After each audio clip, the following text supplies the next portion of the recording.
So Bhagavad Gita 7வது அத்தியாயம், I think 4வது ஸ்லோகம் நினைக்கிறேன்.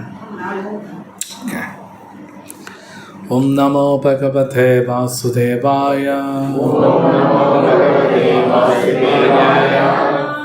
நமோ பகவதே வாசுதேவாய. ஓம் நமோ பகவதே வாசுதேவாய. நாராயணம் நமஸ்கிருத்ய நரம் சைவம் நரோத்தமம் தேவீம் சரஸ்வதிம் வியாசம் ததோ ஜயமுதிரயேத். நஷ்டப்ராயேஷு அபத்ரேஷு நித்யம் பாகவத சேவயா பகவதி உத்தம ஸ்லோகே பக்திர்பவதி நைஷ்டிகி. 7வது அத்தியாயம் 4வது ஸ்லோகம். பூமிராபோ நலோ வாயு கம்மனோ புத்திரேவ ச அஹங்காரமிதி யம்மே பின்னா பிரகிருதிரஷ்டதா. கூட சொல்லுங்க.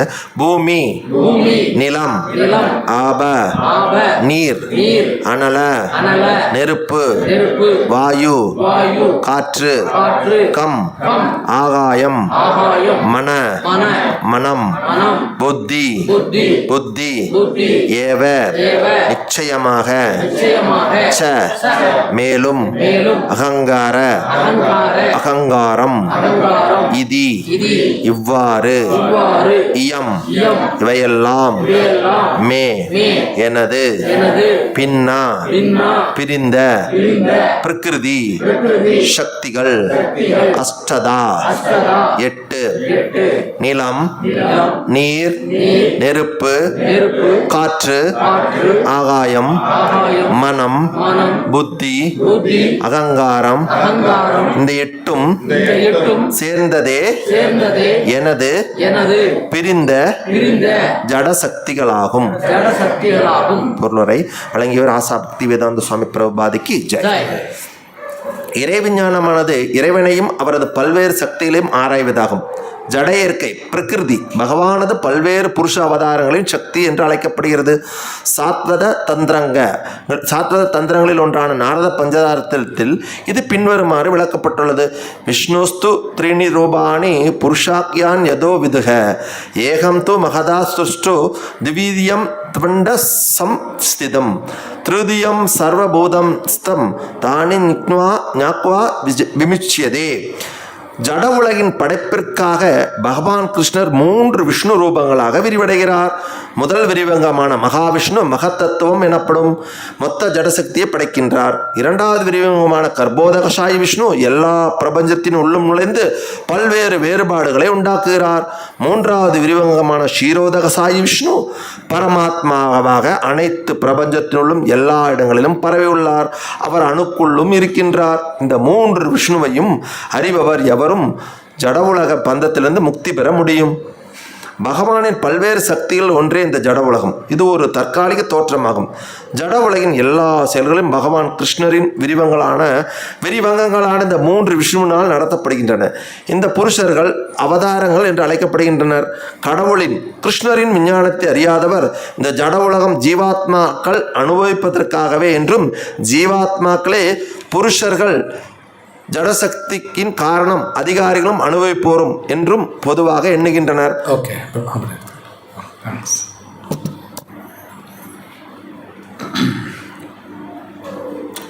ஓம் அஜ்ஞானாதிமிரந்தஸ்ய ஞானாஞ்சனசலாக்கய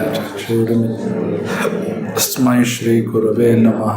ஸ்ரீ சைத்தன்யமனோபீஷ்டம் ஸ்தாபிதம் येन भूतले स्वयं रूपकदा मह्यं ददाति स्वपदातिकं वन्देऽहं श्रीगुरुं श्रीयुतापदकमलं श्रीगुरुं वैष्णवं च श्रीरूपं साकरजातं सहगण रघुनाथान्वितं तं सजीवं साद्वैतं सावधूतं परिजनसहितं कृष्णचैतन्यदेवं कृष्णपादं सहगण ललिता श्रीकृष्ण हे कृष्णा करुणा सिंधु दीनबन्धो जगन्पते गोपेश गोपिका कान्त नमस्ते तप्तकाञ्चन वृषभानुसुते देवी वाञ्छाकल्पतरुभ्यश्च पतितानां पावनेभ्यो नमो विष्णुपादाय कृष्णपृष्ठाय भूतले श्रीमते नमस्ते सरस्वती निर्विशेष जय श्री कृष्ण चैतन्य प्रभु हरे कृष्ण कृष्ण कृष्ण हरे हरे हरे राम இந்த பொருளுரையில் ஃபஸ்ட்டு சென்டென்ஸ் படிக்கிறீங்களா? பொருளுரை. ஃபஸ்ட்டு இறை விஞ்ஞானமானது இறைவனையும் அவரது பல்வேறு சக்திகளையும் ஆராய்வதாகும். ஸோ இந்த அத்தியாயம், இந்த 7வது அத்தியாயத்திலேருந்து 12வது அத்தியாயம் வரைக்கும் பகவான் அவர் பற்றி பேசுகிறார். இந்த ஸ்லோகத்தில் பகவானோட சக்திகள் பற்றி பேசப்பட்டிருக்கு. பூமி அப்போ நலோ வாயு கம்மனோ புத்திரவச்சா, பஞ்சபூதங்கள் 5, அப்புறம் மனசு புத்தி அகங்காரம் 3, மொத்தம் 8. இந்த 8 கிருஷ்ணர் சொல்கிறார், அவரோட சக்தின்னு சொல்கிறார் இந்த ஸ்லோகத்தில். அப்படியே சொல்கிறார், அப்படி தான் வருது தமிழ் டிரான்ஸ்லேஷன்.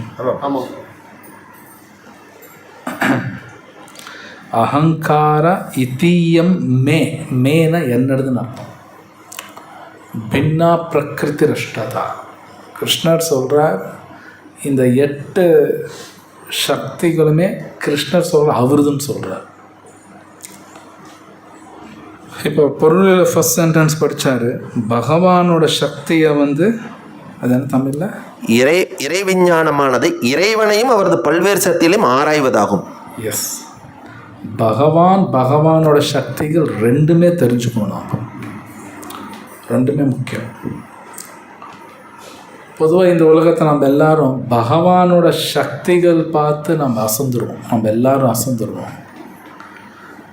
ஆனால் அதுக்கு பின்னாடி பகவான் இருக்கார் மட்டும் நம்ம மறந்துடுவோம். ஆக்சுவலி உதாரணத்துக்கு ஒரு தாமரை பார்த்தோன்னு வைங்க, ரொம்ப அழகாக இருக்கும், ரொம்ப பியூட்டிஃபுல்லாக இருக்கும். எல்லோரும் அந்த பூ ரசிப்பாங்க. ஆனால் அந்த பூ படைத்த பகவானை நிறைய பேர் கண்டுக்க மாட்டாங்க. ஏன்னா அந்த பூவை க்ரியேட் பண்ணுறது பகவான். இன்றைக்கி உலகத்தில் படிப்பு எப்படி இருக்குன்னா, கிரியேஷன்னா படைப்பு.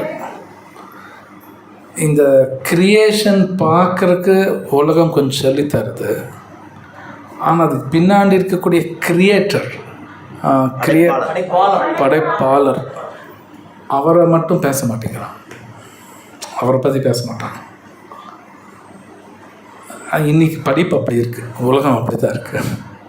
இந்த கிரியேஷன் பார்த்து அசந்துருவாங்க தவிர, அதுக்கு பின்னாடி கிரியேட்டர், அந்த படைப்பு என்ன, படைப்பாளர் whatever, அவரை பற்றி யாருமே பேச மாட்டேங்கிறாங்க, யோசிக்க மாட்டேங்கிறாங்க. ஆனால் அவரும் ரொம்ப முக்கியம். அவர் ரொம்ப முக்கியம். சம்டைம்ஸ் ஒரு நல்ல அழகான கார் பார்க்குறோம், ஆனால் அந்த அழகான கார் ஒருத்தர் பண்ணியிருக்கார். அவர் இதை காட்டிலும் முக்கியம். ஆக்சுவலி அவர் ரொம்ப முக்கியம். ஏன்னா அவர் தான் எல்லாம் டிசைன் பண்ணுறார். ஸோ ஆக்சுவலி ரெண்டுமே தெரிஞ்சுக்கணும். பகவான் பற்றி தெரிஞ்சுக்கணும், பகவானோட சக்திகளும் தெரிஞ்சுக்கணும். நம்ம எல்லோரும் கண்டிப்பாக தெரிஞ்சுக்கணும். ஏன்னா தெரிஞ்சுக்கலினாலும் பிரச்சனை வருது. இப்போ பூமி ரப்போ நலவை பஞ்சபூதங்கள் கிருஷ்ணர் சொல்கிறார் என்னதுங்கிறார். ஸோ இந்த உலகத்தில் எல்லாமே பஞ்சபூதால் செய்யப்பட்டது தான். இந்த உடல் உள்பட, இந்த உடலும் பஞ்சபூதால் செய்யப்பட்டது. மனம் புத்தி, நமக்கு இருக்க மனம் புத்தி எல்லாமே கிருஷ்ணர் தான். நமக்கு இருக்கக்கூடிய அந்த அகங்காரம், அதுவும் கிருஷ்ணர் தான், எல்லாமே அவர் தான். ஸோ இது நல்லா புரிஞ்சுக்கிறது ரொம்ப முக்கியம். சொல்லப்போனால் பெரிய பெரிய யோகிகளுக்கெல்லாம் அது தெரியும். இன்றைக்கி நீங்கள் கேள்விப்பட்டிருக்கலாம், சில யோகிகள் அப்படியே காற்றுலேயே மிதப்பாங்க, பறப்பாங்க. அவங்களுக்கு எப்படி அது செய்ய முடியுதுன்னா அவங்களுக்கு பஞ்சபூதமெல்லாம் தெரிஞ்சிருக்கு. நமக்கெல்லாம் ஒன்றும் தெரியாது. நம்ம தெரிஞ்சிருக்குன்னு நினைக்கிறோம், நமக்கு ஒன்றும் தெரியாது. அவங்களுக்கு அதெல்லாம் தெரியும். சும்மாலாம் கிடையாது. ஏன்னா சும்மா அப்படியே காற்றுலேயே மிதக்கிறதுனா விளையாட்டு இல்லை. அவரோட சக்திகள்லாம் கூட அவங்களுக்கு தெரியுது. அதெல்லாம் அவங்களுக்கு எப்படி யூஸ் பண்ண கூட கற்றுருக்காங்க. பகவான் அனுப்புகிறது அதெல்லாம் தெரியுது. நமக்கு அதெல்லாம் தெரியாது. ஸோ மற்ற யுகத்தில் பார்த்தீங்கன்னா அதெல்லாம் பண்ணியிருக்காங்க. அப்படியே காற்றுல மிதப்பாங்க.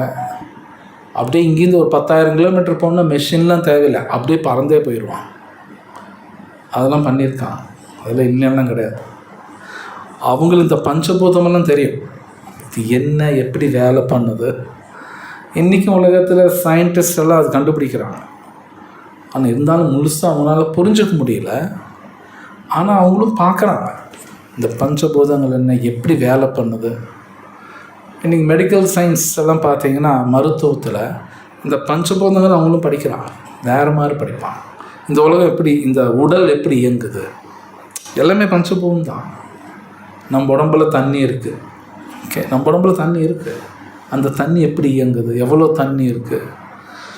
ஸோ இதெல்லாமே படிக்கிறாங்க. இருந்தாலும் புரிய மாட்டேங்குது. ஏன்னா பகவானோட சக்தி அது.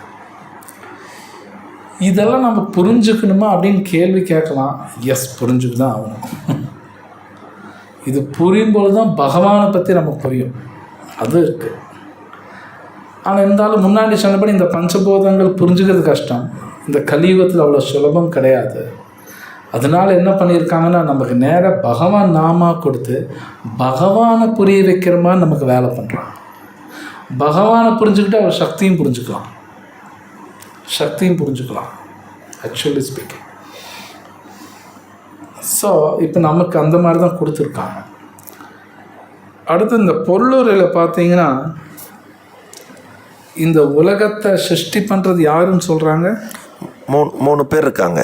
3 விஷ்ணுன்னு கொடுத்துருக்காங்க. ஆக்சுவலி உலகத்தை கிரியேட் பண்ணுறது கிருஷ்ணா கிடையாது. நேரடியாக கிருஷ்ணான்னு தான் சொல்லுவோம். ஆனால் ஆக்சுவலி கிருஷ்ணா உள்ளே வரமாட்டார். அந்த 3 விஷ்ணு இருக்காங்க. அவங்க பேர் என்ன? மகாவிஷ்ணு.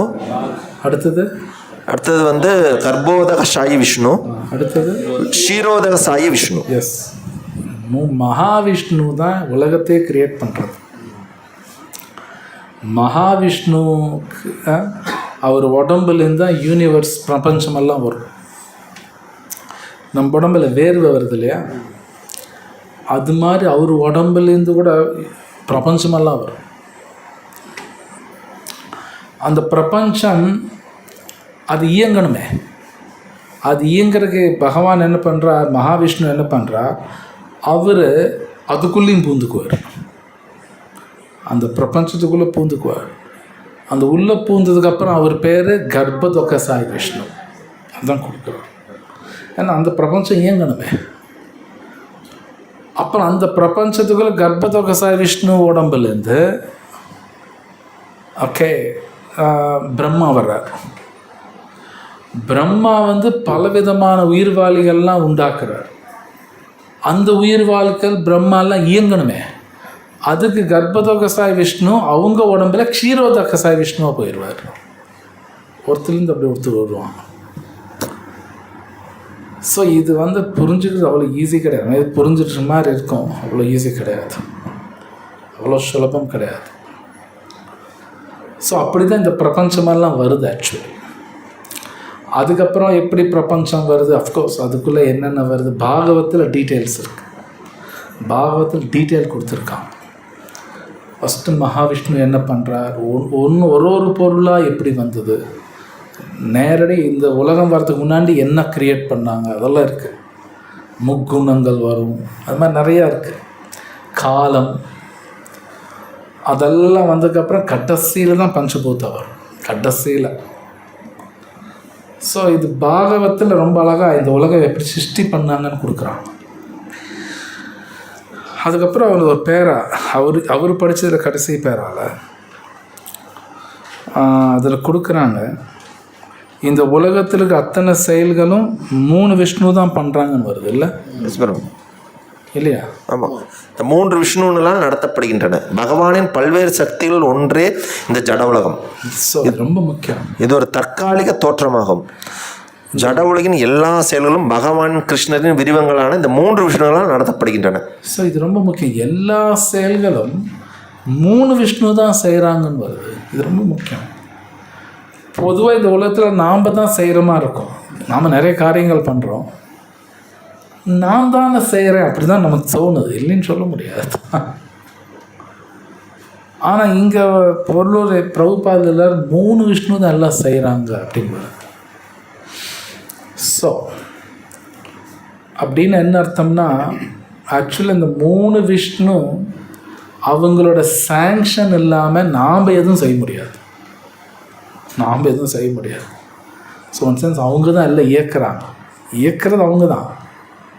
ஆனால் அவங்களோட சாங்ஷன் இல்லாமல் நம்மளால் எதுவுமே பண்ண முடியாது. நான் பல தடவை கிளாஸில் சொல்லியிருப்பேன், இந்த கை இப்படி தூக்கணுன்னா கூட விஷ்ணுவோட அனுகிரகம் வேணும். அங்கே இப்படி தூக்க முடியாது. கை 1 சென்டிமீட்டர் கூட தூக்க முடியாது நம்மளால். ஸோ மொத்தமே பகவான் விஷ்ணுவோட கண்ட்ரோலில் தான் எல்லாமே இருக்குது. சில பேர் நினைப்பாங்க, என்ன உலகத்தில் என்ன நடக்குது, கடவுள் இருக்காரா இல்லையா அப்படின்னு கூட கேட்பாங்க. அப்படி கூட பேசுவாங்க, இத்தனை அநியாயம் நடக்குது, கடவுளே இல்லையா அப்படின்னு கூட கேட்பாங்க. எல்லாத்துக்கும் ஒரு காரணம் இருக்குது, சும்மாலாம் நடக்காது. அவர் சாங்ஷன் பண்ணுறதுனால எல்லாமே நடக்குது. என்னென்னமோ பேசுகிறாங்க, என்னென்னமோ பண்ணுறாங்க, எங்கெங்கே கடவுள் போனார் இப்படியெல்லாம் பேசுவாங்க. எல்லாமே அவரோட சாங்ஷனில் தான் நடக்குது. சில பேர் கடவுளே இல்லை கடவுளேன்னு ஊருப்புறாம பேசுவான், அதையும் நம்புவாங்க. அதுவும் அவர் தான் செய்து வைக்கிறார், இல்லைன்னு கிடையாது, அதுவும் அவர் தான் செய்து வைப்பார். ஆனால் இதெல்லாம் புரியுறது ரொம்ப கஷ்டம், ரொம்ப கடினம் அது. ஆனால் இது உண்மை. இது பகவத்கீதையில் கிருஷ்ணா இன்னொரு இடத்துல சொல்கிறார், நான் சாங்ஷன் பண்ணால் தான் நடக்கும்னு அவரும் சொல்கிறார். ஆனால் இதெல்லாம் சொன்னபடி புரிஞ்சுது ரொம்ப கடினம். அதுக்கப்புறம் இன்னொரு பாயிண்ட் படித்தோம், இது டெம்பரரின்னு ஒரு பாயிண்ட் இருக்குல்ல, ஃபஸ்ட்டு பாயிண்ட் அதுதானே ஃபஸ்ட்டு பாயிண்ட்டு. இப்போ நீங்கள் படித்த பேரால் இது ஒரு தற்காலிக தோற்றமாகும். இந்த ஜட உலகம் வந்து ஒரு தற்காலிக தோற்றமாகும். இது நம்ம புரிஞ்சுக்கணும். மொத்த பிரபஞ்சமே தற்காலிகம்ங்கிறாங்க. இது நம்ம புரிஞ்ச மாதிரி தோணும், ஆக்சுவலி புரியாது. இது சரியாக இந்த ஒரு லைன் சரியாக புரிஞ்சுக்கிட்டாலும் நம்ம வாழ்க்கையில் கவலைப்பட மாட்டோம். இந்த ஒரு லைன் புரிஞ்சுக்கிட்டாங்க. பிரபஞ்சமே தற்காலிகம் பொழுது இனி இந்த உடலாட்டும் என்னோட சொந்தங்கள் சொத்து எல்லாமே ஒன்றுமே இல்லை. ஆக்சுவலி அதெல்லாம் ஒன்றுமே கிடையாது, ஜஸ்ட் டெம்பரரி. ஆனால் நமக்கு டெம்பரரின்னு புரிஞ்சுக்கிறது அவ்வளோ சுலபம் கிடையாது. பகவான் கிருஷ்ணோட பக்தி பண்ணால் தான் புரியும், எல்லாம் புரியாது, ரொம்ப கடினம்.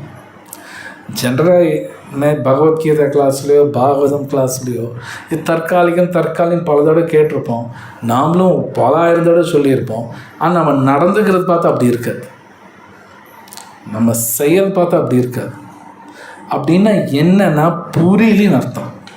இன்னும் எனக்கு ஒன்றும் புரியல, இது தற்காலிகம், அதுதான் மாயை.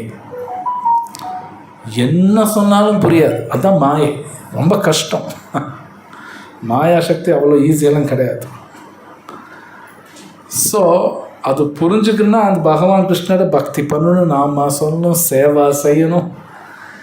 அந்த சேவா ஒரு வைஷ்ணவருக்கு சேவா செய்யும் பொழுது இதெல்லாமே புரியும், இன்னும் புரியாது, டிஃபிகல்ட். சும்மா பேசுவோம், ஏதோ கேட்குறோம், நல்லா இருக்குது, அவ்வளோதான். பட் என் செயல்னு வரும்போது அப்படி இருக்காது. ஸோ இன்னொரு பாயிண்ட் அவர் படித்தார், இந்த உலகம் பொதுவாக இந்த உலகம் வந்து நம்மளோட என்ஜாய்மெண்ட்டுக்காக இருக்குன்னு நினச்சிக்குவாங்க, அப்படி வருது இல்லை? ஒரு பாயிண்ட் இருக்கு இல்லையா படித்ததில்?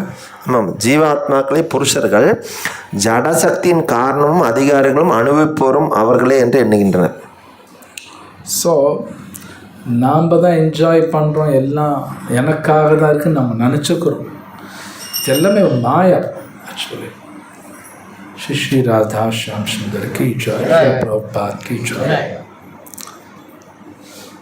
லைக் என்னோட ஹஸ்பண்ட், என்னோட ஒய்ஃப், என் குழந்தைங்க, என் ஸ்டேட்டஸ் எல்லாம் நான் என்ஜாய் பண்ணுறதுக்கு தான் இருக்குது. இந்த திங்கிங் நம்ம எல்லாருக்கும் உள்ளே இருக்குது, இல்லாமலாம் கிடையாது. இந்த திங்கிங் இருக்கிற வரைக்கும் அடிமையாக இல்லாட்டி பிச்சுக்கிட்டு இருக்கும், உளுந்தே தீரும், வேறு வழி இல்லை. இது நான் சொல்லலை, பாகவத்தில் நாரதரே டைரக்டாக சொல்கிறார். ஒரு ராஜாட்ட சொல்கிறார், அவர் பேர் பர்ஹிஸ்மான். அந்த ராஜாட்டா நாரதர் சொல்லுவார், நீ இப்படியே நினச்சிக்கிட்டு பிச்சுக்கிட்டு அடி விழுகும் அப்படின்பார். அப்படியே சொல்லுவார், ஓப்பனாக டைரெக்டாக சொல்லுவார், இன்டைரக்டெல்லாம் கிடையாது, டைரெக்டாக சொல்லுவார். அடி விழுகும், நீ கஷ்டப்படுவ, இப்படியே சொல்லுவார். ஆனால் கேள்வி என்னென்னா, மறுபடியும் நீங்கள் சொல்கிறீங்க டெம்பரரின்னு புரிய மாட்டேங்குது, டிஃபிகல்ட். இது புரிய மாட்டேங்குது, புரிஞ்ச மாதிரி இருக்கு, ஆனால் புரிய மாட்டேங்குது. ஸோ அப்போது அங்கே தான் வந்து ஒரு ஆஸ்டெரிட்டின்னு ஒரு தவம், நமக்கு தவம் தேவைப்படுது. ஒரு தவம் இருந்தால் தான் அது புரியும், இன்னும் புரியாது. சும்மாலாம் சும்மா படித்து நான் புரிஞ்சுக்கிறது அப்படிலாம் புரிஞ்சுக்க முடியாது. அதுக்கு நான் தவம் இருக்கும். அது தவம் இல்லாமல் அந்த குணம் நமக்கு கிடைக்காது, அது புரியாது நமக்கு. அதாவது சீக்ரெட். அந்த தவம் வந்து கலியுகத்தில் நாம சங்கீர்த்தனம், வைஷ்ணவ சேவா. பகவான் பக்தர்களுக்கு சேவை செய்கிறது, நாம சங்கீர்த்தனம், சாஸ்திரம் படிக்கிறது. என் லைஃப் நான் என்னை மாற்றிக்க நான் பார்க்கணும். அது என்னோடய முயற்சின்னு ஒன்று இருக்குது, அது நான் பண்ணி ஆகணும். சும்மாலாம் கிடையாது, சும்மா தானாலாம் நடக்காது, அப்படியெல்லாம் நடக்காது. ஸோ இங்கே ரொம்ப அழகாக பிரபுபாத் எழுதுகிறார், இதெல்லாம் நம்மளோட என்ஜாய்மெண்ட்டுக்காக கொடுக்கப்பட்டிருக்கு. நோ, அப்படி கிடையாது. அஃப்கோர்ஸ் நம்மள ஒருத்தர் கல்யாணம் பண்ணியிருக்காங்க, நம் குழந்தைங்க இருக்குது, வசதி இருக்கலாம். பகவான் எனக்கு கொடுத்துருக்கார், ஓகே, அவங்க எனக்கு கொடுத்துருக்கார். பகவானுக்காக அவங்கள நான் யூஸ் பண்ணணும், எனக்காக யூஸ் பண்ண அட்டி கொடுக்குறேன். ஜஸ்ட் லைக் நான் பேங்க்கில் உட்காந்துருக்கேன், கேஷியராக இருக்கேன், நான் பணம் பல கோடி எண்ணலாம், கையில் வச்சு எண்ணுங்க. ₹1 நான் எடுத்துக்கிட்டேன்னு வைங்க, பிச்சுருவான். ₹1 எடுத்தால் போதும், கணக்கு உதைக்கும், பிடிச்சிடுவான். எண்ணிக்கலாம், என்னதுன்னு சொல்லக்கூடாது. ஆனால் பணம் எங்கிட்ட தான் இருக்குது, அந்த பணத்துக்கு இன்சார்ஜ் நான் தான். புரியுதுங்களா? கேஷியர்னு சொல்லுவாங்க, இன்சார்ஜ் நான் தான், ஆனால் என்னதுன்னு சொல்லக்கூடாது. அது மாதிரி நான் வந்து என் ஹஸ்பண்டுக்கு, என் ஒய்ஃபு, என் குழந்த, சொத்துக்கு இன்சார்ஜ், அவ்வளோதான். என்னதெல்லாம் கிடையாது, எதுவுமே என்னது கிடையாது, இன்சார்ஜ், அவ்வளோதான். அதான் பகவான் சொல்கிறார். ஸோ கிருஷ்ணா இன்னொரு இடத்துல சொல்லுவார், நிமித்த மாத்திரம் பவ சவ்ய சாட்சி. நிமித்த மாத்திரம்னா வெறும் இன்ஸ்ட்ருமெண்ட், அப்படின்னா கருவி, வெறும் கருவி, அவ்வளோதான். நீ வெறும் கருவி, இன்சார்ஜ், அவ்வளோதான். உன்னோடதெல்லாம் சொல்லிக்காது அப்படிங்கிறார், உன்னோடதுன்னு சொல்லாதுங்கிறார். ஆனால் ஜென்ரலாக நம்ம அப்படி தான் நினைக்கிறோம், அதுதான் மாயா. சொல்லப்போனால் புத்தி ரொம்ப மலிகி போயிடுச்சு, அதனால் அப்படி தான் நம்ம திங்கிங்கெல்லாம் இருக்குது, ரொம்ப மலிகி போயிடுச்சு. ஸோ அது இது என்னது நினச்சிக்கிட்டே இருக்கோம். இந்த அத்தியாயத்தில் கிருஷ்ணா டிக்ளேர் பண்ணுறார், இது என்னது அப்படிங்கிறார். இதெல்லாம் என்னது அர்ஜுனா.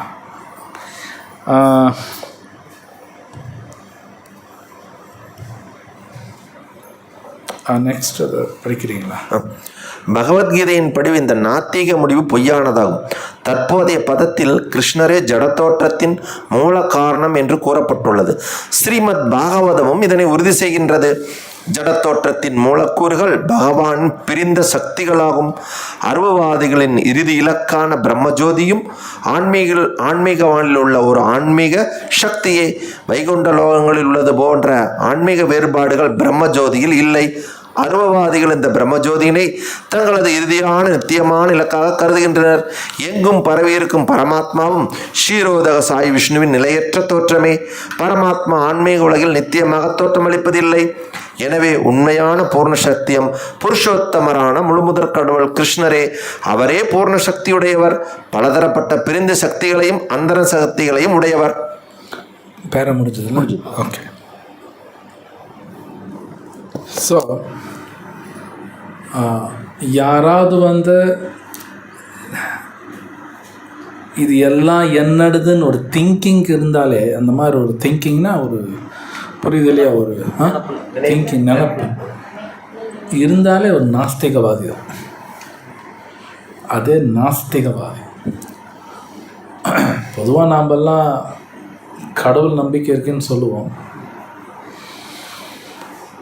ஏன் நம்பிக்கை இருக்கலாம், பட் அவ்வளோ ஸ்ட்ராங்காக இல்லாமல் இருக்கலாம். இது ரொம்ப அவ்வளோ ஸ்ட்ராங்காக இல்லாமல் இருக்கும். இது ரொம்ப சூக்ஷ்மமாக இருக்கும். எல்லாமே ரொம்ப சூக்ஷ்மமாக இருக்கும். பிரபுபாத் ரொம்ப அழகாக எழுதுகிறார். இது நாஸ்திகமான ஒரு கன்க்ளூஷன் படிச்சிங்களே ஒன்று. ஸோ இது என்னடுதுன்னு திங்கிங் இருந்தாலே ஒரு மாதிரி நாஸ்திகமான தாட்சில், ஆஸ்திகத்தில் வராது. அதெல்லாம் ஆஸ்திகத்தில் வராது. ஆக்சுவலாக அது ஒரு பெரிய டிபேட். ஆஸ்திகம் நாஸ்திகமே பெரிய டிபேட். மேபி அது நான் கேட்டிருக்கேன் சில இடத்துலலாம். சம்டைம்ஸ் பார்த்தா நாம்ளே நாஸ்திகவாதியாக கூட இருக்கலாம், நமக்கு தெரியாது.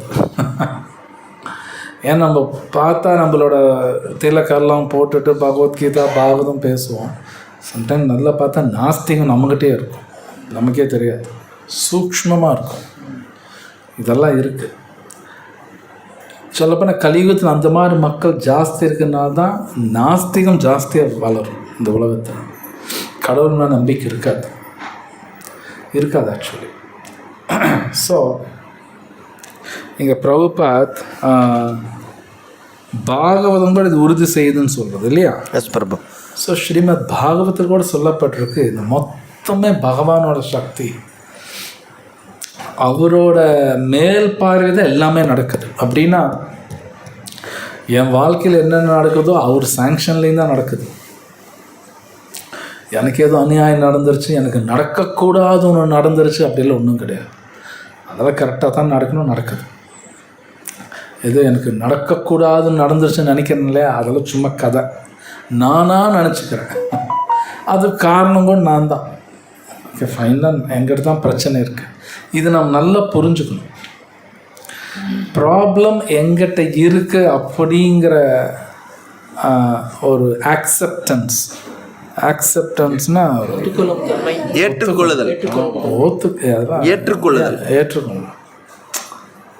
அது ஏற்றுக்கலின்னு வைங்க, உண்மை நமக்கு உள்ளே போகாது.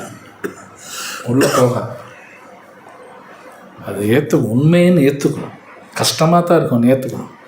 நீங்கள் பார்க்கலாம் பகவத்கீதையில் அர்ஜுன 2nd சாப்டரில் வரும், நான் குழம்பி போயிட்டேன், எனக்கு ஒன்றுமே தெரியலன்னு அவர் ஏற்றுக்கிறார். வாய் விட்டு சொல்கிறார், கார்பண்ய தோஷோ பகத்த ஸ்வபாவா, ரொம்ப கன்ஃபியூஸ்டாக இருக்கேன், எனக்கு ஒன்றும் புரியல, தயவு செய்து சொல்லுங்கள். நீங்கள் நாம்பளாம் அப்படி இருக்க மாட்டோம். நாம்பளாம் அறிவாளி மாதிரி நாம்பளாம் நினச்சிக்குவோம். நம்ம பெரிய அறிவாளி, அதெல்லாம் பகவத்கீதைலாம் படிக்கிறோம், நாங்களாம் பெரிய ஆள் நாமளாம் நினச்சிக்குவோம். அதெல்லாம் இருக்கும், நமக்கு தெரியாது. பகவத்கீதை படிக்கும்போது அகங்காரம் கூட ஜாஸ்தி ஆகிடும். இப்போ நாங்களாம் பகவத்கீதை படிக்கிறோம், எங்கள் சொந்தக்காரங்க யாரும் படிக்கிறதில்ல, அவங்களாம் யூஸ்லெஸ் ஃபெலோ, நம்மளாம் அறிவாளி, இப்படி திங்கிங்கெல்லாம் வரும். அது ஒன்றும் டேஞ்சரஸ். அதுவும் டேஞ்சரஸ், சும்மாலாம் கிடையாது. அது ஒன்றும் ஆபத்து. ஸோ நான் என்ன சொல்ல வரேன்னா, நம்ம மைண்ட் எப்படி ஒர்க் ஆகும் நமக்கே தெரியாது. ஸோ இந்த அத்தியாயம் வெரி இம்பார்ட்டண்ட். ரொம்ப அழகாக இதெல்லாம் பேசுவார். ஸோ பாகவத்தில் இதுவும் வருது.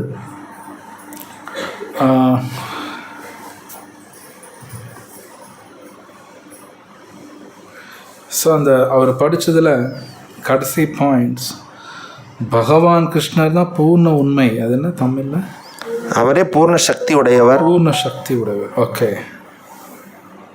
அவரே உண்மையான பூர்ண சக்தியம். கடைசி அதில் கடைசி பாயிண்ட் என்ன? பலதரப்பட்ட பிரிந்த சக்தியிலையும் அந்தர சக்தியிலையும் உடையவர். பலவிதமான பிரிந்த சக்திகள், சக்திகள், அந்தரங்க சக்திகள். அந்தரங்க சக்திகள் அப்படிங்கிறது பகவானோட எக்ஸ்பேன்ஷன்ஸ். பல கோடி அவதாரங்கள் இருக்குது, அதெல்லாம் அவரோட அந்தரங்க சக்தி.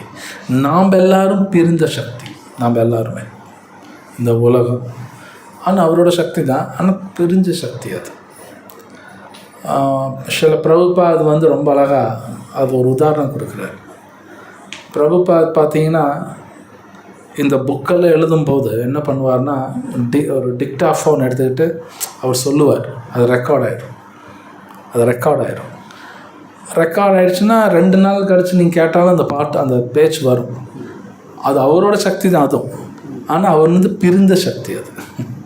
இப்போ சினிமா பாட்டு கேட்குறீங்க வைங்க, அவங்க 50 வருஷம் முன்னாடி பாடியிருப்பாங்க, இப்போ அந்த பாட்டு கேட்குது இல்லையா, அவர் பாடினது தான். ஆனால் அது பிரிஞ்ச சக்தி, அது அவரோட சக்தி தான், பிரிஞ்சிருக்கு. அது மாதிரி பகவானோட சக்தி, நம்ம எல்லோரும் பகவானோட சக்திகள் தான், ஆனால் பிரிஞ்ச சக்தி நாம்.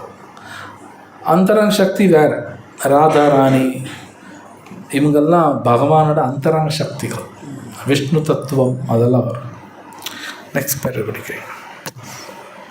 ஜடசக்தியை பொறுத்தவரையில் மேலே குறிப்பிட்டுள்ள 8 அதன் முக்கிய தோற்றங்களாகும்.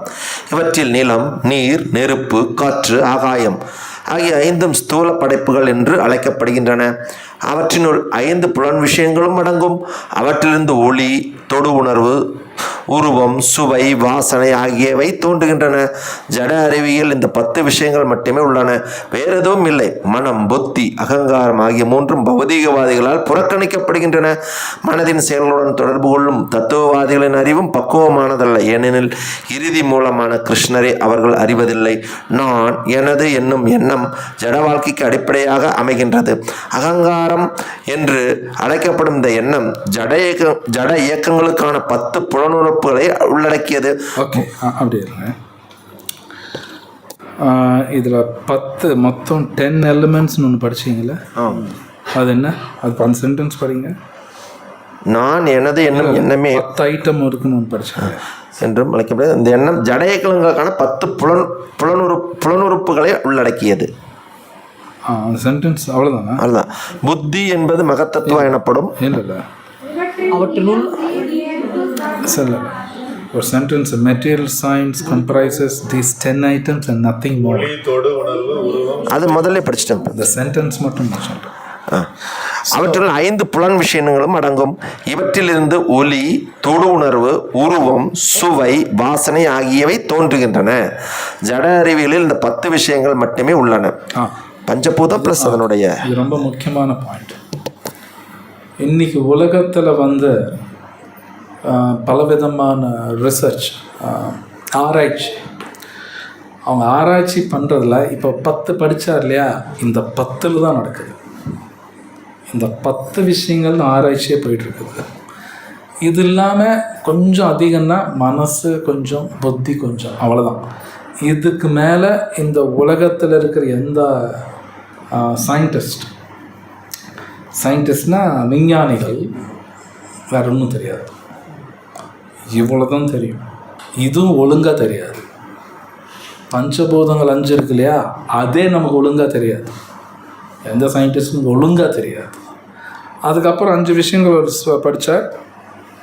Sound, touch, form, taste and smell, அதெல்லாம் படிச்சிங்க இல்லையா?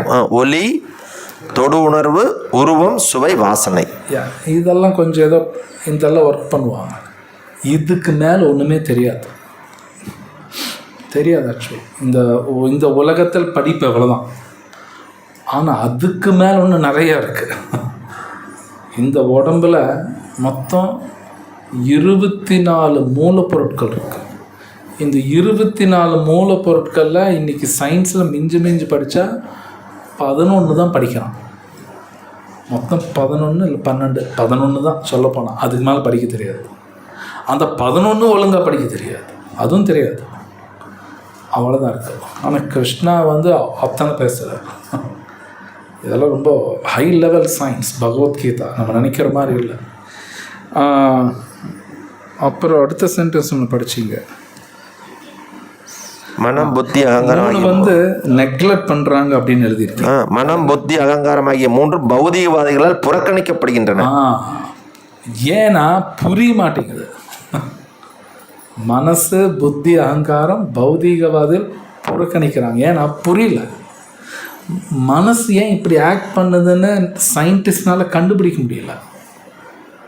ஒரு வருஷம் முன்னாடி நல்லா தான் இருந்தான், இவன் ஏன் இப்போ இப்படி ஆயிட்டான், ஏன் இப்படி பேசுகிறான், ஏன் இப்படி யோசிக்கிறான், புரிய மாட்டேங்குது. புரியல அவங்களுக்கு. ஆனால் ஒருத்தர் பகவத்கீதை படித்தாங்கன்னா புரியும். இது உண்மை, இது நமக்கூட நடக்கலாம்.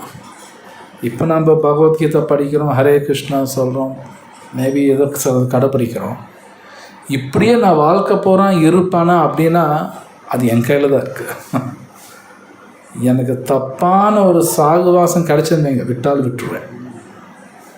புரியுதுங்களா? இது ரொம்ப ஜாக்கிரதையாக தான் இருக்கும். அந்த மாதிரி விட்டவங்கெல்லாம் இருக்காங்க, நான் இல்லைன்னு சொல்ல மாட்டேன், இருக்காங்க. ரொம்ப ஸ்ட்ராங்காக கடைப்பிடிச்சி அப்படியே விட்டுட்டு போயிடுவாங்க. ஏன் விட்டான் அப்படின்னா புரியாது நமக்கே. ஏன்னா அவ்வளோ நல்லா படிச்சுட்டு இருந்தேன், அவ்வளோ சேன் பண்ணிகிட்டு இருந்தேன், இதெல்லாம் கடைப்பிடிச்சிட்டு இருந்தீங்க, ஏன் விட்டேன்னா அவனுக்கே தெரியாது, என்னாச்சுன்னு தெரியாது. இதெல்லாம் நடந்திருக்குங்கிற அதெல்லாம் ஹிஸ்ட்ரியில் இருக்குது. ஸோ என்ன சொல்ல வரேன்னா, நாம் இதெல்லாம் கடைப்பிடிக்கிறோன்னு சொல்லிட்டு நமக்கு நாம்ளே ரொம்ப ஒரு மாதிரி அகங்காரமாக வரக்கூடாது. ரொம்ப ஜாக்கிரதையாக தான் இருக்கணும், ரொம்ப ஜாக்கிரதையாக இருக்கணும். பிரபுபாத் இன்னொரு இடத்துல நிறைய இடத்துல சொல்லுவார், இந்த ஆன்மீக வாழ்க்கை அப்படிங்கிறது கத்தி மேலே நடக்கிற மாதிரி அப்படின்பார். கொஞ்சம் அப்படின்னு வெட்டிடும், சும்மாலாம் கிடையாது. சில பேர் ரொம்ப சீக்கிரமாக எடுத்துக்குவாங்க, அவ்வளோ ஃபாஸ்ட்டாக விட்டுருவாங்க. விடுறான் அப்படின்னாலே அவன் மனசில் வேறு ஏதோ கணக்கு கூட போட்டிருக்கலாம், நமக்கு தெரியாது. எத்தனை பேர் கோயிலுக்கு வராங்க, யார் எந்த எண்ணத்தில் வராங்கன்னு தெரியாது, நமக்கு தெரியாது. சில பேர் சீரியஸாக எடுத்துக்குவாங்க, சில பேர் கஷ்டத்தில் வருவாங்க, சரியாச்சுன்னு போயிடுவான், வரமாட்டான். அதுவும் நடக்கும், பலவிதமாக இருக்கலாம். ஸோ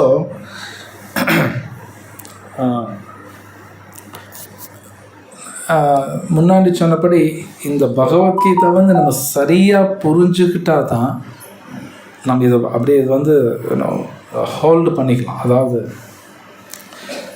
விடாமல் இருப்போம், சரியாக புரிஞ்சுக்கணும். ஏனோ தானே புரிஞ்சுன்னா விட்டுருவோம் நம்ம, நோ டவுட். Just wait. அந்த நெக்ஸ்ட் சென்டென்ஸ் படிக்கிறீங்களா? புத்தி என்பது மகத்தத்துவா எனப்படும் மொத்த ஜடப்படைப்பினை குறிக்கின்றது. இவ்வாறாக பகவானின் 8 பிரிந்த சக்திகளிலிருந்து ஜட உலகின் 24 மூலகங்களும் தோன்றுகின்றன. இவையே நாத்திகத்தன்மை வாய்ந்த சாங்கிய தத்துவத்தின் கருப்பொருளாகும். உண்மையில் கிருஷ்ணரின் சக்திகளிலிருந்து தோன்றிய அவை அவரிடமிருந்து பிரிந்திருக்கின்றன. ஆனால் குன்றிய அறிவுடைய நாத்திக சாங்கிய தத்துவவாதிகள் எல்லா காரணங்களுக்கும் காரணம் கிருஷ்ணரே என்பதை அறியார். பகவத்கீதையின்படி சாங்கிய தத்துவத்தின் விவாத விஷயம் கிருஷ்ணரின் புறச்சக்தியின் தோற்றமே. ஹரே கிருஷ்ணா.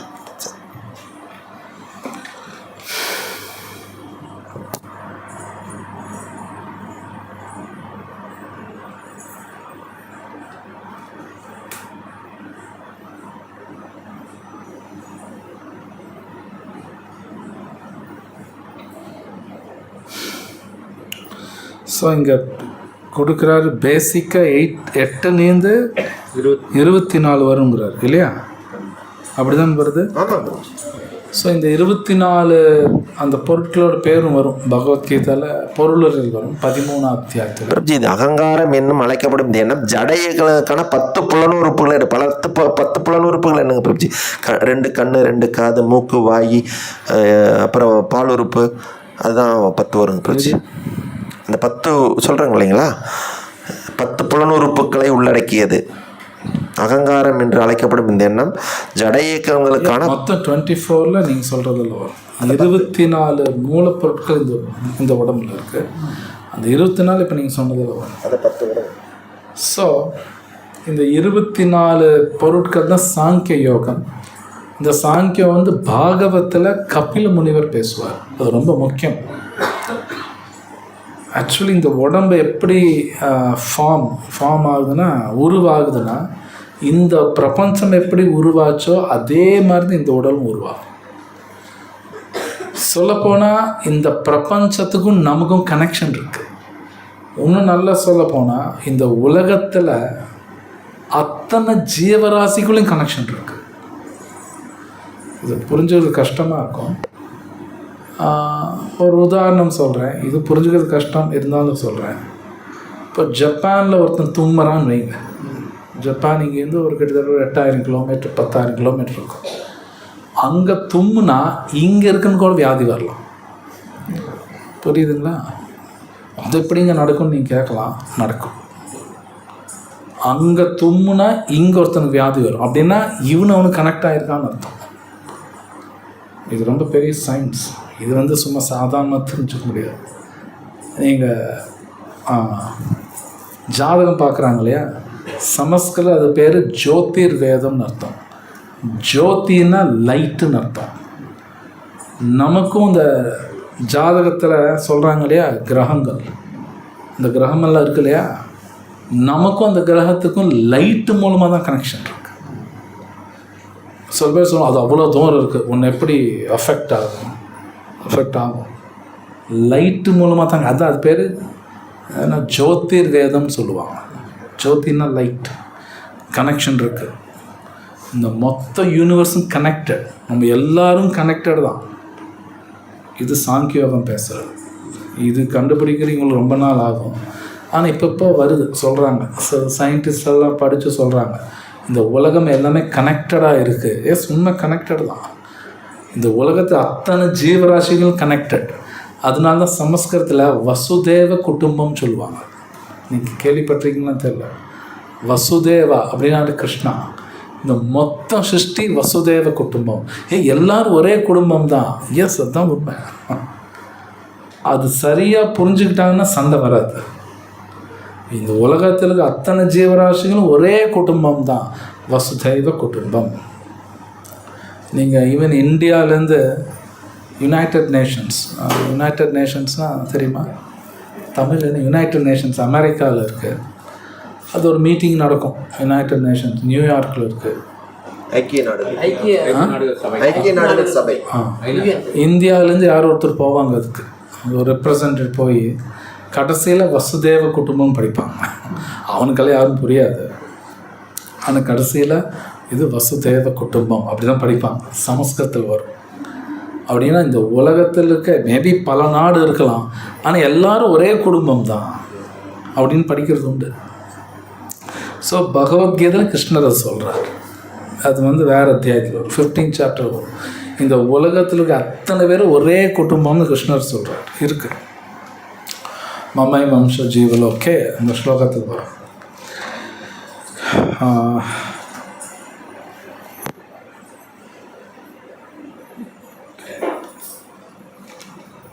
இந்த ஸ்லோகத்தில் ஏதாவது கேள்வி இருக்கா? ஹரே கிருஷ்ணா. இந்த ஜட உலகம் தற்காலிகம் அப்படின்னு இங்கே போட்டிருக்குங்க பிரபு. ஆனால் பாகவத்தில் சொல்லும்போது இது ஒன் சென்ஸ் தற்காலிகமாக இருந்தாலும் ஒன் சென்ஸ் பர்மனண்ட்டு. எப்படி சிலந்தி கூட்டை கட்டிட்டு கலைக்குது, அது மாதிரி பகவான் தோற்றுவார், மறுபடியும் கலைப்பார், அழிப்பார். ஸோ இது ஒரு சைக்கிள். அதனால் இது பர்மனண்ட் அப்படின்னு சொன்னாருங்க பிரபுஜி. கரெக்டு, அது கரெக்ட் தான். இது போகும், வந்து போகிறதுனால பர்மனண்ட்டுப்பாங்க. பட் போயிடுது இல்லையா, டெம்பரரின்னு சொல்லுவாங்க. ஆனால் வந்து போகிறதுனால இது பர்மனண்ட்டுன்னு கூட சொல்லுவாங்க. ஸோ பகவத்கீதையிலையும் நீங்கள் படிச்சிருப்பீங்க. பகவத்கீதையில் 5 டாபிக் தான் பேசப்பட்டிருக்கு. அந்த 5 தெரியும் இல்லையா? ஆத்மா, ஈஸ்வரா, காலா, பிரகிருதி, கர்மா. 5 தான். இந்த 5 தான் பேசப்பட்டிருக்கு பகவத்கீதையில். இந்த 5ல் 4 பர்மனெண்ட். ஆத்மா பர்மனெண்ட், ஈஸ்வரா அப்படின்னா பகவான் பர்மனெண்ட், பிரகிருதியும் பர்மனெண்ட் தான். முக்குணங்கள். இந்த முக்குணம் இல்லாமல் இந்த உலகம் கிடையாது. ஆனால் அது பர்மனெண்ட்டுன்னு தான் சொல்கிறாங்க. ஏன்னா வந்து போகும். காலம் பர்மனெண்ட், கர்மா தான் பர்மனெண்ட் கிடையாது. கர்மானா செயல்கள்னு சொல்லலாம். நம்ம விதி கூட கர்மா சொல்லலாம். அதுக்கு பெர்மனெண்ட் கிடையாது. அது மட்டும் வேறு. மற்றதெல்லாம் பெர்மனெண்ட். அப்படின்னு என்னென்னா அந்த 4 மாற்ற முடியாது, நம்மளோட விதி மாற்றிடலாம், நம்ம விதி மாற்றலாம். அதுதான் ரொம்ப முக்கியம். பகவத்கீதையில் அது வருது. ஸோ இந்த உலகம் வந்து வந்து போகிறதுனால அது வந்து பெர்மனண்ட்டுன்னு சொல்லுவாங்க, பட் சேம் டைம் டெம்பரரின்னு சொல்லுவாங்க. ஆமாம். ஸோ வேறு ஏதாவது கேள்வி இருக்கா இதில்? வெல், ஆக்சுவலாக வந்து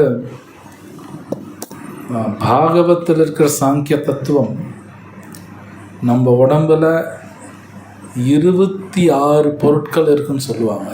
26, சில பேர் 25ன்னு கூட சொல்லுவாங்க. நாஸ்திகம் பேசுகிறவங்க 24ன்னு சொல்லுவாங்க. இதில் 24ன்னு இருக்குது, இன்னும் 2 இருக்குது, அது வேறு இடத்துல வரும். இந்த உடம்பில் 24 பொருட்கள் ஜட பொருட்கள், 25வது பொருள் ஆத்மா, 26வது பரமாத்மா. அந்த 26 பரமாத்மா அவர் இல்லைன்னா இந்த உடல் இயங்காது.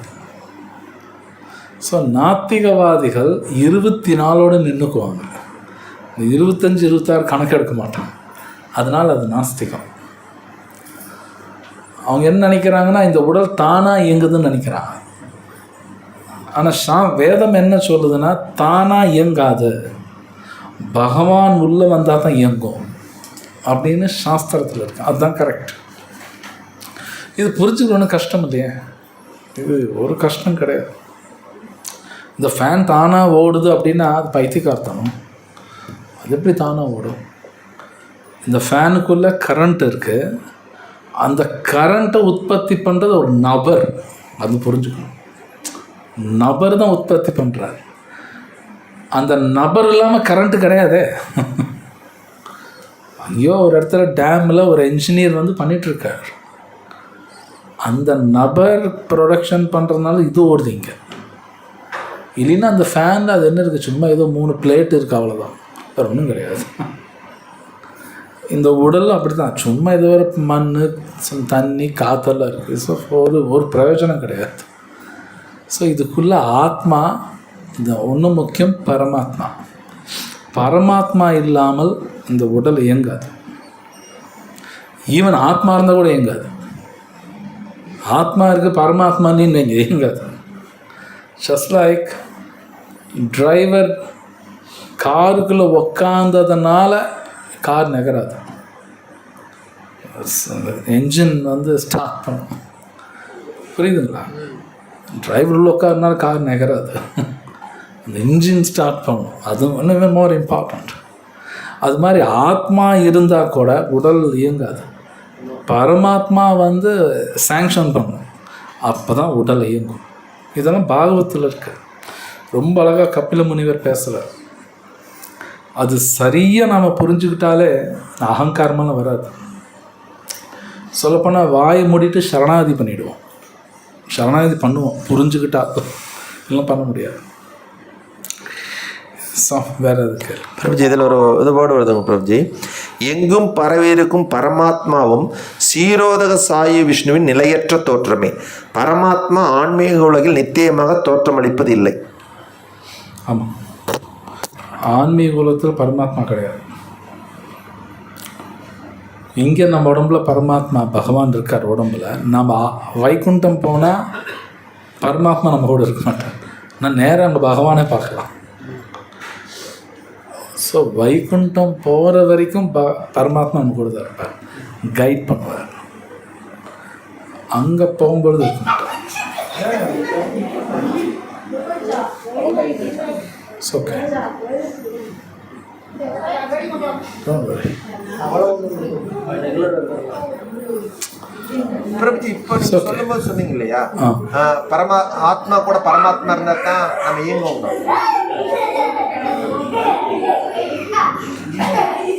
It's okay.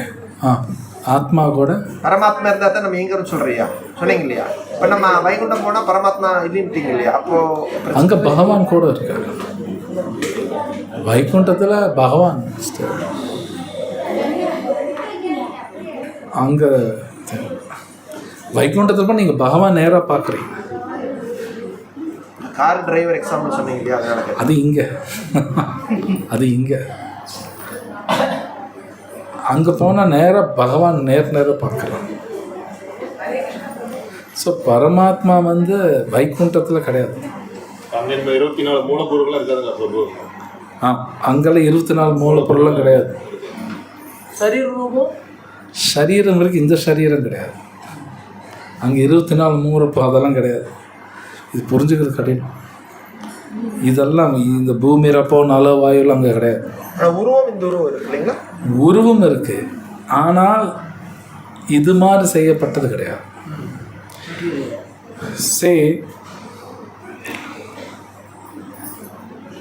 பிரம்மா சொல்கிறார் இல்லையா, அங்கானியர்ஷ சகலேந்திர விருத்தி மந்தி பஷ்யந்தி பாந்தி அப்படின்னு ரொம்ப அழகாக பிரம்மா சொல்கிறார்.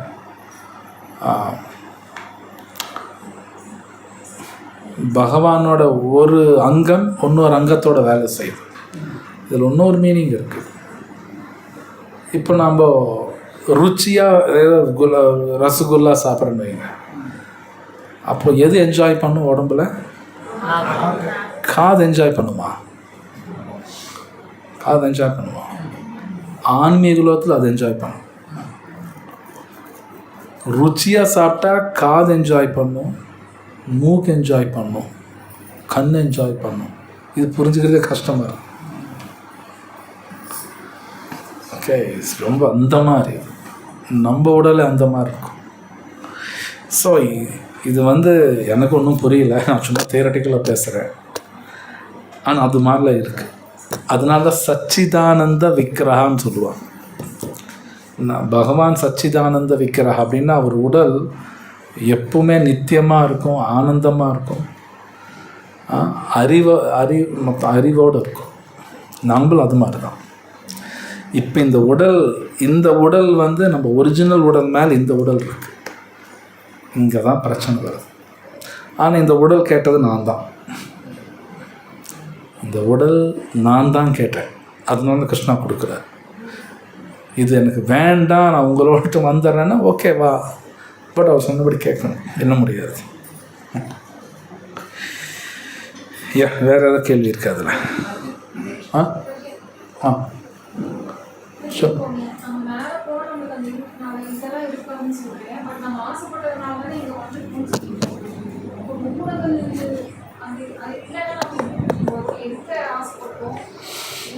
We don't know. இது பிரபுபாத சில இடத்துல எழுதுகிறார். இவன் சாஸ்திரத்தில் கூட அந்த ரெஃபரன்ஸ் கிடையாதுங்கிறான். அனாதி காலமாக இங்கே இருக்கான். எப்போ இங்கே வந்தோம் அதெல்லாம் தெரியாது, நமக்கு தெரியாது. அடிக்கடி அந்த உதாரணம் கொடுத்துக்கிட்டு இருப்போம். யாராவது ஒருத்தர் தண்ணியில் விழுந்துட்டாங்கன்னா, கடல்லையோ ஆற்றுலையோ நீச்சல் அடித்து தப்பிக்க பார்க்கணும். நான் ஏன் தண்ணியில் விழுந்தேன் நாங்கள் யோசிக்கக்கூடாது. அது பைத்தியக்காரத்தன. விழுந்துட்டோம், நீச்சல் அடித்து தப்பிச்சோம். நான் ஒருவேளை அப்படி உக்காந்துருக்கணுமா இப்படி உக்காந்துருக்கணுமா நாங்கள் உட்காந்து யோசிக்கிற டைம் கிடையாது. இங்கே வந்தாச்சு, திருப்பி போயிடணும். இது சரியான இடம் கிடையாதுன்னு பகவானே சொல்கிறார். ஒரு இடம் கிடையாது, பல இடத்துல இருக்குது. பாகவதம் படிச்சிங்கன்னா நிறைய இடத்துல சொல்லப்படுது. இது சரியான இடம் கிடையாது கிடையாது கிடையாதுங்கிறான். ஆனால் நமக்கு அது புரியல, அதுதான் மாயான்னு அர்த்தம். ஆனால் என் கண்ணுக்கு நல்ல இடமா தெரியுது, அதுதான் மாயா. ஸோ சம் மிஸ்டேக் ஏதோ பண்ணியாச்சு, இனி பண்ணாமல் இருக்கணும், அவ்வளோதான்.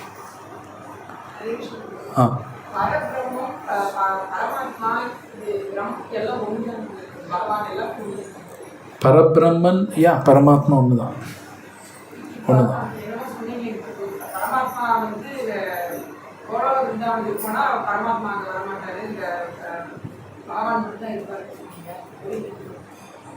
எனக்கு கேள்வி என்ன அதில்?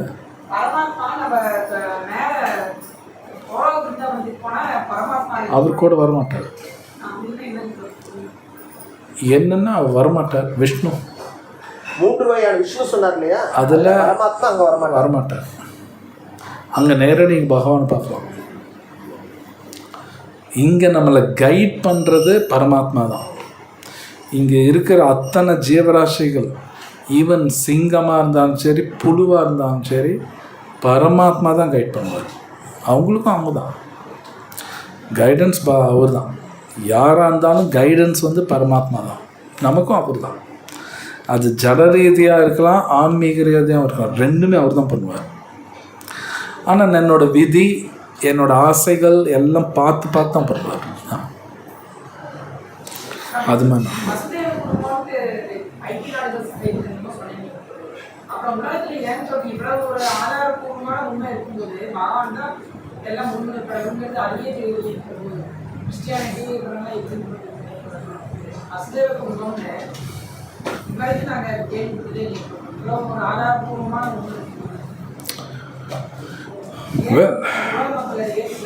உலக மக்கள் ஏற்றுக்கிறாங்களே இல்லையோ, அது ரெண்டாவது. முதல்ல நாம் ஏற்றுக்கிட்டோமான்னு கேள்வி கேட்கணும்.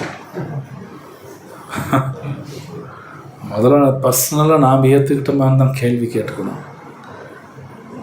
உண்மையில் நம்ம ஏற்றுக்கிட்டால் சரணாதி பண்ணிவிடுவோம். நம்ம சரணாதி பண்ணலின்னா நாமளும் ஏற்றுக்கலின்னு அர்த்தம்.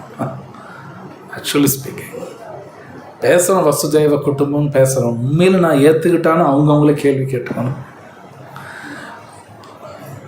சரணாகதி பண்ணல அப்படின்னாலே நான் ஒன்றும் ஏற்றுக்கலின்னு அர்த்தம். ரொம்ப சூக்ஷ்மம் அது. ஸோ ஆக்சுவலி ஸ்பீக்கிங் நம்மகிட்ட நிறைய பிரச்சனை இருக்குது, நிறைய ப்ராப்ளம்ஸ் நம்மக்கிட்டே இருக்குது. மேபி அதில் ஒர்க் பண்ணுறது பெட்டர். உலகம் ஏன் இப்படி இருக்குன்னு கேட்குறதோட பெட்டர் நான் ஏன் இப்படி இருக்குன்னு கேட்குறது ஸோ பெட்டர். ஹரே கிருஷ்ணா. இப்போ எனக்கு நமக்கு நடப்பது அனைத்தும் பகவானுடைய சேங்ஸாக நடக்குது. நிறைய இல்லீகல் ஆக்டிவிட்டிஸ் எல்லாம் நடக்குதுங்கும் போது நம்ம பைத்தியகரமாக தனமாக நடக்குதுன்னு சொல்லிட்டு சொல்லக்கூடியது வேர்டுமே தப்பு தானே பிறகு. நம்ம வந்து அது எப்படி பைத்தியகரம்னு சொல்கிறது நம்ம ரைட்ஸ் இருக்குது. சரி, பகவான் சாங்ஷன் பண்ணுறாருன்னா நான் செய்யணுன்னு நினைக்கிறேன், விரும்புகிறேன், கிருஷ்ணா சாங்ஷன் பண்ணுறேன். இல்லை நம்ம சொசைட்டியை குறை சொல்கிறதுங்கிறது இருக்கக்கூடாதுன்னா பிரபுன்னு சொல்கிறோம். அவன் வந்து இப்படி பண்ணுறான் அப்படி பண்ணுறான். அவன் அப்படி பண்ணுறான், கிருஷ்ணர் சாங்ஷன் பண்ணாலும் கிருஷ்ணர் காரணம் கிடையாது, அவங்க தான் காரணம். இல்லை நமக்கு குறை சொல்கிறது ரைட்ஸ் இல்லை தானே பிரபுன்றாங்க. ஒன் சென்ஸ் ஒன் கிடையாது. ஆனால் நம்ம நிறைய டைம் அதை யூஸ் பண்ணுறோம், பைத்தியகரமாக பண்ணிட்டு இருக்காங்க அப்படின்ட்டு. நாம் அது வந்து ஜென்ரலாக பேசும்போது தப்பு பண்ணுறாங்கன்னு பேசுகிறோம். பட் உண்மையில் அவங்க தப்பு பண்ணுறாங்க இல்லைன்னு கிடையாது. பட் அது எந்த எண்ணத்தில் பேசுகிறாங்கன்னு ஒன்று இருக்குது. ஆச்சாரியாஸ் வந்து வேறு மாதிரி எண்ணத்தில் பேசுவாங்க, சாதாரண மனிதர்கள் பொறாமையில் பேசுவாங்க. ஆச்சாரியாஸ் வேறு மாதிரி பேசுவாங்க. பிரபுபாத் வந்து ராஸ்கல்னு திட்டுவார், நாம்பளும் பேசக்கூடாது, அவர் பேசலாம். ஆச்சாரியாஸ் நமக்கு பொறாம குணம் இருக்குது நிறையா, ஸோ நாம் அது மாதிரி பேசக்கூடாது. ஸோ இது ரொம்ப காம்ப்ளிகேட்டட் தான். கிருஷ்ணா சாங்ஷன் பண்ணாமல் எதுவுமே நடக்காது, எதுவுமே நடக்காது. பட் கிருஷ்ணா காரணம் கிடையாது. அப்போ ஏன் இதெல்லாம் சாங்ஷன் பண்ணுறாரு அப்படிம்போது அது ரொம்ப கடினம் புரிஞ்சுக்கிறது. ஸோ விதி அப்படிங்கிறது ரொம்ப காம்ப்ளெக்ஸ். ஈவன் பீஷ்மரே சொல்கிறார், அது புரிஞ்சுக்கிறது கஷ்டம்னு பீஷ்மர் சொல்கிறார். பீஷ்மர் மாதிரி ஒரு அறிவாளி இந்த உலகத்தில் இருக்காங்கன்னு சொல்ல முடியாது. இது யார் சொல்கிறாங்கன்னா கிருஷ்ணர் சொல்கிறார். அவர் மகாபாரத்தில் சொல்கிறார், பீஷ்மர் எப்பேற்பட்டவர்னா இந்த உலகத்தில் இருக்கிற பெரிய பெரிய ரிஷிகள் கூட பேசி அவங்க அறிவெல்லாம் வாங்கி வச்சுக்குவாராம். அவ்வளோ அறிவாளி பீஷ்மர். அவர் சொல்கிறாரு திரௌபதிகிட்ட அவர் விதி புரிஞ்சுக்கிறது கஷ்டம்மா அப்படின்பார். ஏன்னா திரௌபதி கேட்குறாங்க, எனக்கு ஏன் இந்த அவமானம் நடக்கணும், இவ்வளோ பெரிய சபையில் எனக்கு அவமானம் நடக்குது, ஏன் நடக்குது சொல்லுங்கன்னா சொல்கிறது கஷ்டங்கிறார். ஆன்சரே கொடுக்க முடியல அவரால். ஸோ இது அவ்வளோ ஈஸி கிடையாது. பகவத்கீதையில் இருக்குது, கர்மனோ கஹனோ கதிஹி ஸ்லோகம் இருக்குது. கிருஷ்ணருக்கு எல்லாம் தெரியும், நமக்கு சொல்கிறார் விதி புரிஞ்சது கஷ்டங்கிறார். சும்மாலாம் எது நடக்குது எப்படி நடக்குது டிஃபிகல்ட். பட் பகவான் கிருஷ்ணர்கிட்ட பக்தி அந்த ஹரிநாமா சொல்லும்போது போகும், விதிலையும் தப்பிப்பான், அது நடக்கும். ஸோ வேற கேள்வி இருக்காது.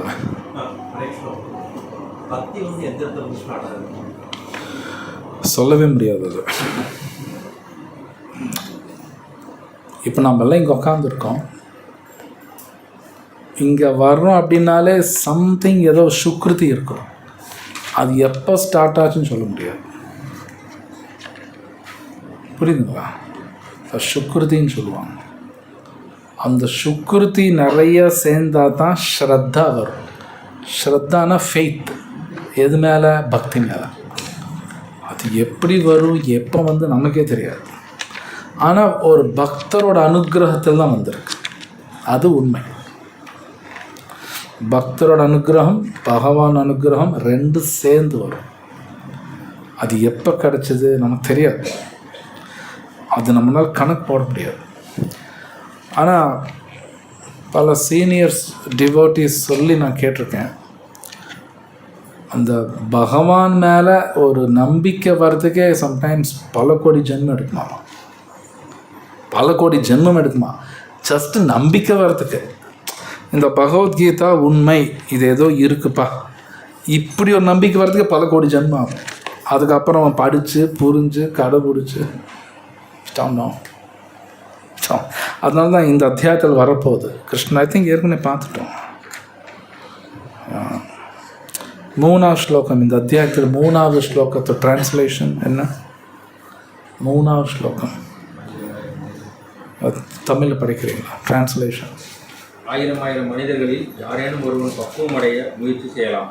அவ்வாறு பக்குவம் அடைந்தவர்களில் கூட யாரேனும் ஒருவனே என்னை உண்மையாக அறிகிறான். கிருஷ்ணரே சொல்கிறார். 1000 பல கோடின்னு அர்த்தம். வெறும் 1000 கிடையாது.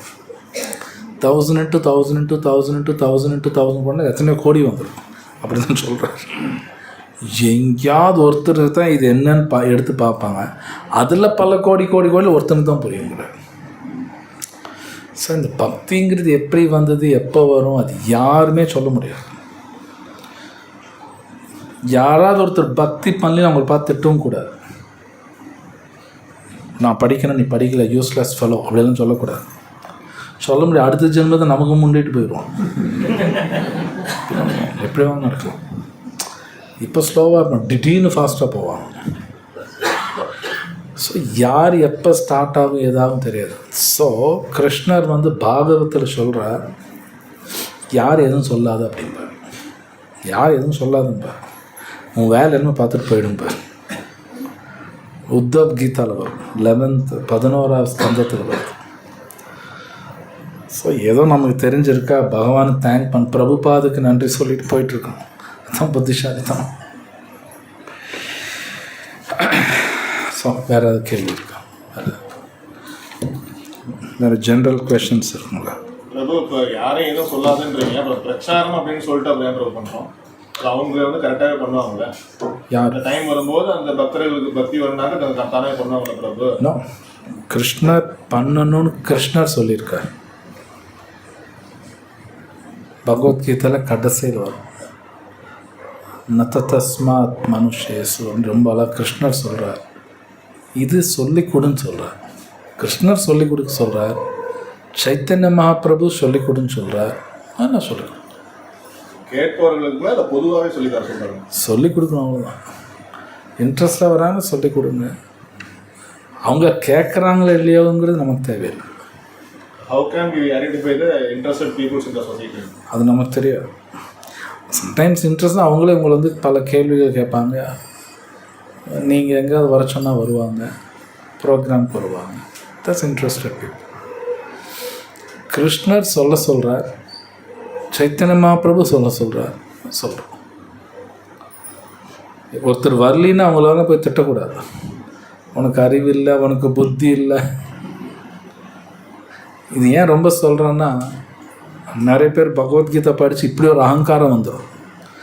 நாம்பெல்லாம் அறிவாளிகள், நம்மெல்லாம் படிக்கிறோம், அவங்க படிக்கலை, அது மாதிரி தப்பாக பொய்யான அகங்காரம். சரி கிடையாது. திட்டக்கூடாது. திட்டாமல் பிரசாதம் கொடுங்க, கம்முன்னு சாப்பிடுவாங்க. ஓகே, நல்ல பிரசாதம் கொடுங்க, என்ஜாய் பண்ணுவாங்க. பிரசாதம் நல்லா இருக்குது. பிரசாதம் நல்லா இருக்குன்னு எப்போ அவங்க சொல்கிறாங்களோ பக்திக்கு வந்துடுவாங்க. ஏன்னா பிரசாதம் கிருஷ்ணா ஒன்று. அப்போ அவனுக்கே தெரியாமல் கிருஷ்ணரை புகழ்கிறான். ஏன்னா பிரசாதம் நல்லா இருக்குங்கிறாங்களே, அப்போ பகவானை புகழ்கிறாங்க. பகவானை புகழ்கிறாங்கனால அது பக்தி. அது அவங்களுக்கே தெரியாது. அது சுக்ருத்தின்னு சொல்லுவாங்க. ஸோ இந்த மாதிரி எப்படி வேணாலும் நடக்கலாம். ஸோ வேறு ஏதாவது கேள்வி இருக்கா? ஓகே. ग्रंथराज श्रीमद् भगवत गीता की जय, श्री प्रभुपाद की जय।